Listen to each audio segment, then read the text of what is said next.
this this temple in India here is really fascinating for a couple different reasons. One, it appears that this soldier on this war elephant is carrying some kind of a gun or some kind of hand cannon, because it's not long enough to be a lance.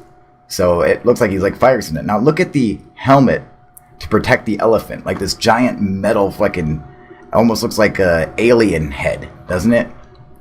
I mean, look how ornate some of the designs are in India. But what's really cool at this temple is not just these sculptures or whatever, or these reliefs, but this fucking chain. Look at this fucking thing. This chain is made from stone. So they believe, some people have said, that they melted the stone down and made these links, these chains. I mean, how fucking crazy. And this temple used to have the chains connected to each corner, but an army came in and broke the chains off. But these are pieces of stone. You know, these aren't metal ingots or anything like linked together. These are pieces of stone. I mean, how fucking cool is that? And then, you know, and there are some channels, some of my favorite channels actually, that did a video about this a while ago, saying that they believe that they had melted it down and made these links to create these chains or whatever, which is really cool. And as you guys know, I believe that they did have the ability to melt stone. Even Herodotus wrote in his histories that the ancient Egyptians were able to melt stone down and make rings for crocodiles. Look at these rings right here. But then again, I think about it and I gotta say, you know, when you really put your mind to it, is that necessary? Because I believe they could have just carved it. Couldn't they have just carved those links out? Like, you know, you'd start the carving of a chain and just carve all the way through until you made these links. You know, I mean, like this, take for example, these are designed into it. You see how the chain links are designed into it? Well, what if you just kept going? Wouldn't that in fact make a chain? I'm just saying, you got to have another way of, you know, another eye of looking at it, you know, to figure it out, because they believe that it's melted and made into that. I believe that someone just carved it out of a solid piece of stone. So, but who knows?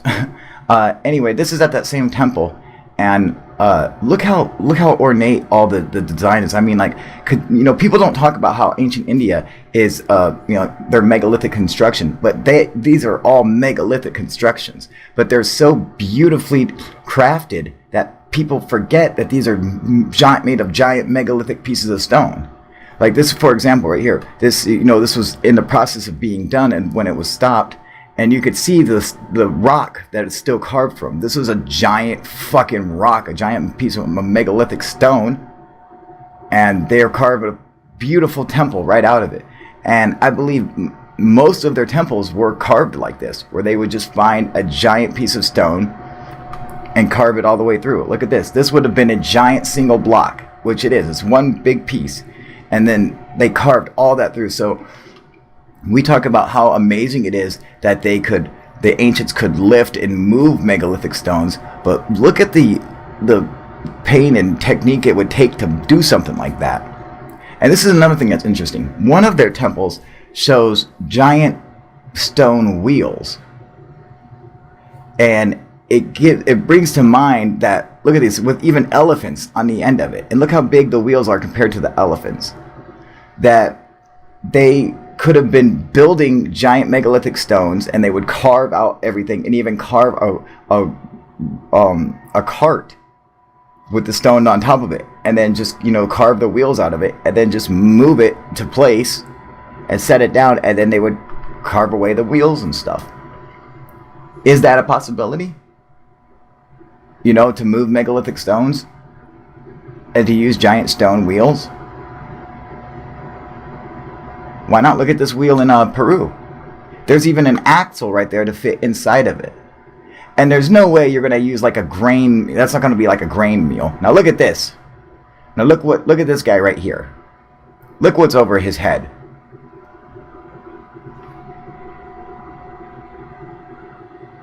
Come on. I'm not going to say it, but we know. Look at this. Look at how fucking banging is this chick, dude. Jesus Christ. Every woman back in ancient India had big, perfect boobies.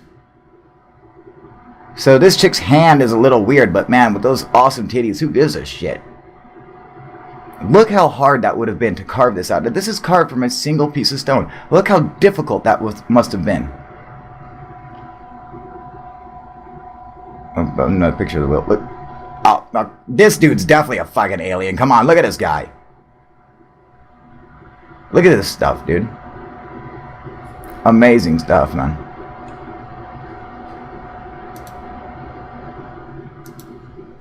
Alright, before I let you guys get out of here, I just want to give a big shout out to Leah Harper, Alexander Grimismo, Tony Wild, UFO Bro, John Armstrong, and Mark White for supporting me on Patreon. I fucking love you guys, man. You guys help me keep this shit going. And for anyone else who shows this channel support, you know, like Alex, Mr. DB Cooper, who's like my partner in this shit, dude. Snooch, the fucking man, you know, all you guys that show me support and help me keep this shit going.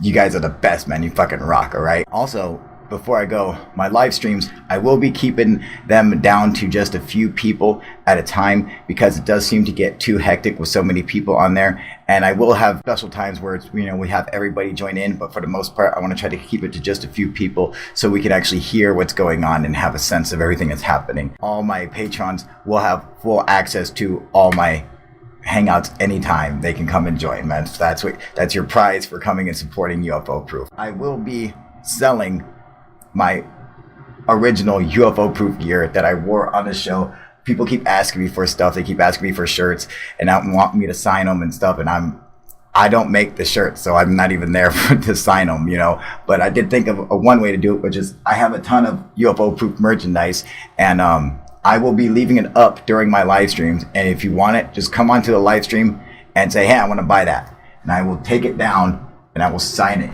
And I will fucking send it to you. All right? All right, you guys. Hope to see you in the next live stream coming up. UFO Proof.